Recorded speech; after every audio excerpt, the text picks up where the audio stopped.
All right, let's go to our second blissful consults question from Lane in California. This question, I have gotten a lot of questions about intrusive thoughts in the last couple of months. I'm not sure, maybe it's coming up because people are sort of venturing out and they're worried about germs and COVID and having some social anxiety. And so intrusive thoughts have become a little bit more thematic in my work in the last couple months. Okay, let's get to the question. Ever since I was young, I have had really strange thoughts that sometimes border on worrisome. For example, when I am watching TV, I might think I could take my glass and smash it into the TV screen. Other times it can be more severe thoughts like, I wonder if I'm secretly not in love with my husband. I am deeply in love with my husband, by the way. The last time I went to a movie pre-COVID, there was a really quiet, serious scene, and I thought, what would happen if I screamed right now? I will also add, I would never act on the thoughts. They just freak me out. Should I be worried about my bad, quote unquote, bad thoughts?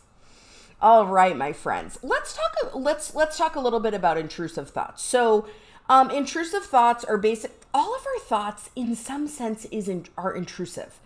We cannot control our thoughts. They pop in. We could control them after they've emerged, but we can't control what we think. And that is a really important fact of life that I think many people don't know. And then they judge themselves really harshly on their thoughts. So what I want to do is sort of go to one extreme end about what are the thoughts that should be really concerning to you. Let me see if I can expand this. Yeah, let's see if I can expand this. So I want to show you this. So, okay, let me just say this. So as therapists, what we often are doing is we're assessing whether someone's thoughts are paired with plans and then access to those plans, and then determining the degree of danger. And so as people here may or may not know, therapists are required, if an individual expresses danger to themselves or to others, to sort of take appropriate action and protect that person from themselves or protect the other person from that individual. But it's not a tremendous amount of mystery here. There is some degree of subjectivity, but for the most part, therapists are following a particular set of guidelines. And here are the guidelines. Okay, so we have, let's see that? So ideation, plan, intent, and preparation. So let's go through that. So if you have a thought, let's just take a benign thought. I'm hungry, I want a sandwich. That is your ideation. That is your idea in your head. Then if you say, I have turkey in the refrigerator and mayonnaise and mustard and relish, I could make a sandwich. You now have intent. Then you now have plans. Okay, so you have, I'm hungry. Then you have, I could make a sandwich in the refrigerator. Then you have your thought, I want a sandwich and I'm going to make it. This is your intent. And then you begin to prepare by walking into the kitchen. So this is ideation, plan, intent, and preparation. So those are the four components of a fully formed thought moving into plan, action, and preparation. So when an individual comes with thoughts of hurting themselves or thoughts of hurting someone else, that is ideation. And that alone is not enough to demonstrate that this person is a harm to themselves or to others. Like I said, we have fleeting thoughts. We have thoughts that come in and go out thousands and thousands of times a day. the person moves into another area when they start thinking, I have this thought of hurting myself or hurting someone else, and here's how I could do it. Once it moves into thought and plan, the therapist is then obligated to continue to inquire and see if this person has intent and if they have the ability to do it. Now, I bring this up because I think part of the question that was asked was, should I be worried about my bad thoughts? And, from a clinical perspective, therapists begin to hold concern about thoughts when they begin to include plans to move through them, action to do so, and preparation to behave in that line. A thought alone is just a thought. And we also have thoughts about a wide variety of topics, not just hurting ourselves, not just hurting others. So this individual, says sometimes she's watching TV and just thinks about throwing a glass at the TV. She also gave another example of ruminating and worrying about whether she is in love with her husband or not, even though she knows she's in love with her husband. She just has this growing thought, what if I'm not? What if I cheated? What if I did this? What if I did that? And then this third example of, in the movies, there's this really quiet scene, serious scene. What would happen if I screamed? So I'm glad we talked about the safety components because that's a different category, but it follows a similar process for assessment. So let's now talk about some of the more benign examples that are not connected to safety that this individual Lane was talking about. So I want to introduce you to something called Pure O. So OCD, obsessive compulsive disorder, and I've done so many Instagrams on this. Just the cycle of you have, an intrusive thought. Maybe I have germs on my hand. You then engage in a compulsion, washing the hand. And then you feel some relief, but then it comes back. And so the only way to sort of manage the obsession and the compulsion is, the only way to manage the anxiety is to engage in the compulsion, which reduces the obsession. We know that this is a slippery slope because then the more you do it, the more you need to do it. So, but generally, OCD includes a compulsion that is physical in nature. So washing your hands, turning a light switch on and off, checking and rechecking an email, saying certain words out loud and believing that they have an impact on some other part of the world. The compulsion is generally physical in nature.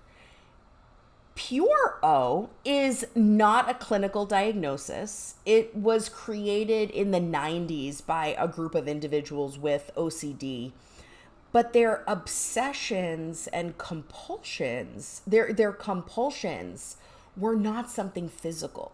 They were something mental.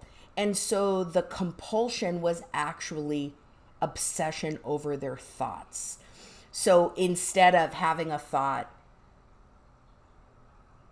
I have germs on my hand, and then washing their hand and the anxiety decreases. Someone with pure O, the O stands for pure obsessions, has the thought, I have germs on my hand. And then their compulsion is, I'm a bad person for thinking that.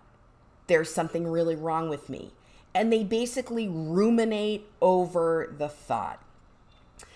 And, I'm glad that Pure O was I'm glad that group of people created Pure O because it really is a different type of OCD. The treatment is similar, but it looks really different. And so, for example, this person who wrote in, Lane, says, I have these constant thoughts that I'm not in love with my husband. I have these constant thoughts that I'm not in love with my husband. I have these constant thoughts that maybe I cheated on my husband, but I never did. But I just keep thinking and thinking and thinking. And then I feel guilty about my thoughts. And then I think I'm a bad person because I'm thinking these things. So you can sort of see the cycle goes around and around.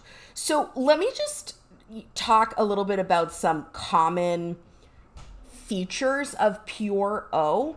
And I'm going to put a phenomenal podcast. There's a wonderful therapist who went on a podcast called the Mental Illness Happy Hour. It's so good. And she talks all about pure O, and they do this funny thing at the end of the podcast where they both say all the thoughts that are running through their head. And everybody, I know how out there your thoughts are because mine are out there too. We think really off the wall things, and that's normal and healthy and okay.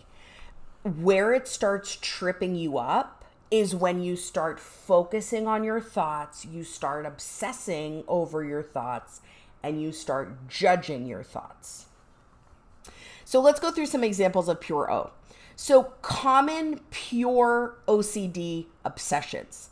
Fear that you're not good enough for your partner. This is called relationship OCD. So this constant thought, I'm not good enough. I'm not clean enough. I'm not active enough. I'm not enough. And you just obsess over not being enough for your significant other. Fear of harming yourself, a loved one, or a stranger, called harm OCD. This is one, I had a client several years ago who was terrified of being at a red light while people were crossing the road in front of her. She had no desire to harm anybody. She had no plan to harm anybody, but she was terrified that she might.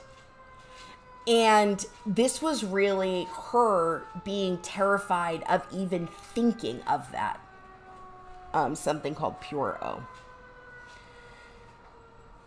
So then here are some pure O compulsions. So again, remember, you have pure O obsessions. I'm obsessed with not being good enough. I'm obsessed with accidentally harming somebody. And then you have your pure O compulsions, which is what you do to help yourself feel better.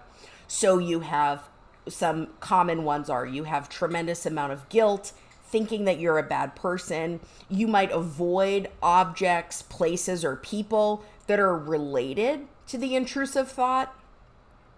You might research and research and research. Is it normal to think you're not good enough for your partner? I have fantasies of cheating on my significant other. Am I a bad person? Does this make me disloyal? And you're just researching and researching and trying to get you're trying to get some answers for a random thought that popped in your mind. When really most people are just letting thoughts go in and go out, go in and go out, go in and go out, without allowing them to stop and actually think about them. Okay, so I hope, Lane, I gave you some answers to your question. Again, if you have thoughts of hurting yourself or someone else, and you're beginning to take those thoughts seriously and you're questioning whether you have intent to do that, go to a therapist right away. Talk to your doctor. Call a crisis hotline. I'll leave crisis hotline number below, and get help for that. If you're having other thoughts that are benign in nature, you're not worried about hurting someone else. You're not worried about hurting yourself, but you just can't stop ruminating about your own thoughts. That's also a great opportunity to see a therapist to shift how you're engaging with your thoughts. Meditation is also good for this too, just letting your thoughts go in and go out, go in and go out.